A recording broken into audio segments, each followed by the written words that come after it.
Hey everybody, I was bored, figured I'd make a video, playing with some new stuff I got. When I saw the recent builds of the garbage trucks on Facebook, I thought to myself, man, I should have grabbed one of them garbage truck bodies from Doug before he went out of business. And ironically enough, Ryan Padone, I think that's how you say his name, put one up for sale that he started on. And I jumped on it and got it. So it was a few days ago that I got it, and I'm just not getting around to where I can fiddle with it and take a look at exactly what I got. And I thought I'd share. So let's check this bad boy out. He started on it, and I'm not exactly sure what all was done. Got a little putty on it, and these 3D prints need sanding anyways. That's my only disappointment with the 3D prints, is that they don't have a smooth finish. Some of them don't. I've got some 3D parts that are outstanding. It's hard to believe they're 3D printed. Here's the main body. Pretty big, bigger than the AMT garbage truck. Hangs off the back like this, and then you can make it swing up like the real ones. Pretty cool. I'll probably never build it, but I always like to have this stuff just in case I get a bug to build it. And then there's all these parts, which I don't know if this stuff all came with Doug's version or not, because I bought it from Ryan. So let's check out what all kinds of goodies are in here. In this bag of parts. Let's see. We got this Flackenigger thing here. I have no idea what this is. It almost looks like a garbage can. Oh, I know what it is. It must go in here somehow. Well, maybe not. Gonna be fun figuring this one out. Got some. Let me put my eyes on. These must be trash can lids. Dumpster lids. Yeah, this must be a dumpster. Dumpster fire. Yeah, that's what it is. I've never seen one with 4 lids before. That's pretty cool.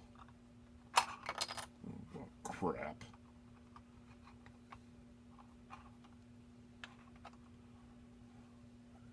It's pretty neat. I'm going to do this in waste management colors because that's who we have around here. They have green bodies with white cabs. I really want to get a Mac MR cab for this because that's what we have around here. That's pretty cool. I don't know if this came with this dumpster or not, but if it didn't, thank you, Ryan. That's really a cool addition. Alright, so we figured that out. Next bag of parts. We got,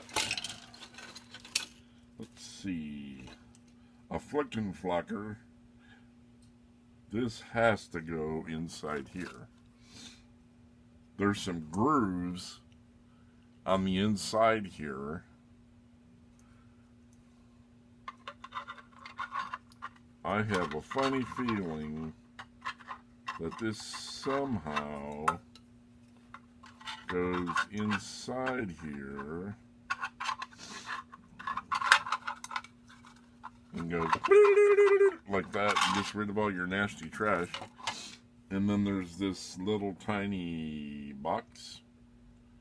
Looks to be like a hydraulic distribution block, I think. Probably goes up on top here for all the cylinders. Just a little block with 4 holes or 8 holes in it on all sides, 2 on all sides.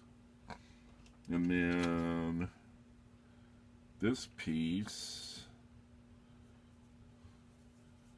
damn, I hope somebody's got instructions for this damn thing. I don't know how the hell this goes together. I don't know, it's got a hinge here and here and here.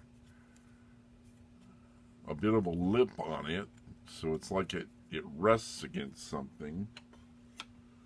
And then this piece, hinge and hinge, and a lip. It almost looks like a step grid right here.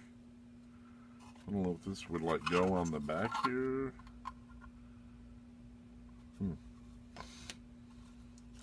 I'm not a garbage truck expert. I just know they stink. And then this one, just a piece, strange piece. And then some angled cuts,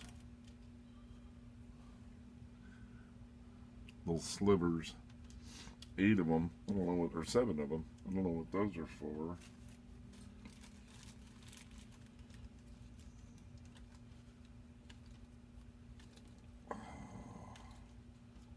So there's that bag.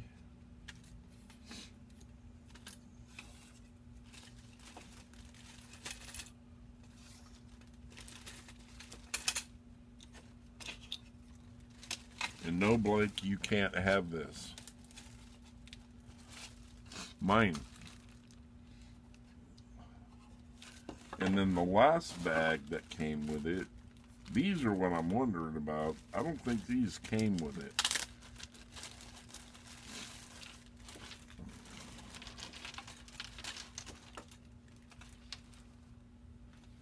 I know these toolbox didn't, because it looks like the ones I mastered.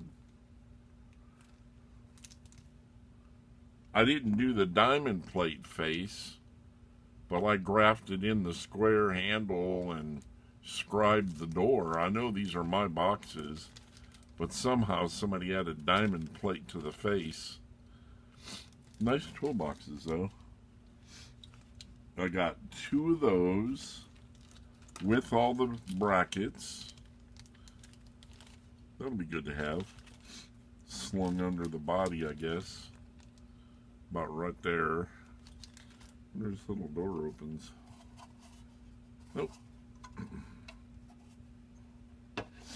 And then we got, looks like a hydraulic tank. The resin hydraulic tank. And then I know all this stuff couldn't come with a damn right, thanks. All kinds of goodies. We got some work lights, or a work light. I only see one. We got the cylinder. This thing's going to need to be polished and then shot with some chrome. It works. It's all 3D printed. Got some kind of oil or something on it. Definitely needs to be sanded. Too snug of a fit as far as if you want to paint it. It's perfect for as it is. If you want to just leave it as it is. Ooh, damn, that one's tight. Oh. Creating a vacuum. That's pretty nice. That's your main compactor thingy-bobbly hydraulic. I used to build these and can't remember what they're called. And then you got all kinds of little hydraulics. Oh, sweet. The little hydraulics for like the sides and all the other things, and they work. How cool. I didn't know it had all this. There's 1, 2, 3, 4, 5, 6. What I would highly recommend on things like this, take it off, get you a piece of aluminum tubing that will slide over this, very thin wall aluminum tubing, or if you can find it, chrome tubing, like on a radio antenna. Slide it over this, bore this out just a tiny bit, then you have a chrome cylinder, or a chrome piston, that you never have to worry about. With chrome paint, it may scrape it off, so you'd want something real durable on these hydraulics. So I'll probably do that. And there's what, 1, 2, 3, 4, 5, 6 of those. I know 2 of them go on here, right there where the holes are, right there and right there, so that this can do like that. And I'm not sure where the other ones go. I guess one of those pieces in that bag was for the front of this thing. It don't have a front on it. Here's where the hydraulic ram hooks up to. Where'd it go? It'll sit in here like that. And then lots of styrene rod for all the pivots of the hydraulics.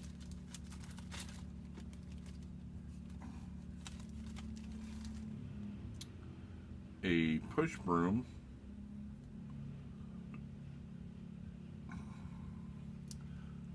White metal.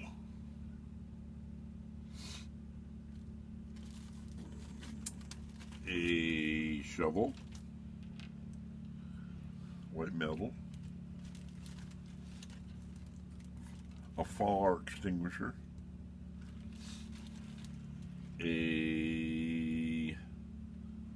Oh, cool. A little leech name tag for the body. That's pretty cool. This couldn't have come with it because it's resin cast. A step. Another cool little addition. And 2 things of grab handles. I thought this was one piece, but it's 3 pieces. 3 little grab handles in white metal. I'm going to have to study some pictures of one of these to figure out where all this goes. I got a little work light. It's going to need another one of these because they more than likely go on the back here, on the sides. Got a hook. I'm not sure what a hook would be for. Little white metal hook. And then 2 tiny little, they look like little handles. I guess for the operation of the hydraulics on the rear of the intake chute. And a winch, and I definitely know that garbage trucks don't have a winch. Not sure why that's in there, but another step. So this is a really nice little kit. I'm really glad I bought it. I don't know if I paid more or less than what Doug was asking, but for what I paid, it's worth it. Pardon me while I drain my head. Been seeing some really killer stuff you guys are working on.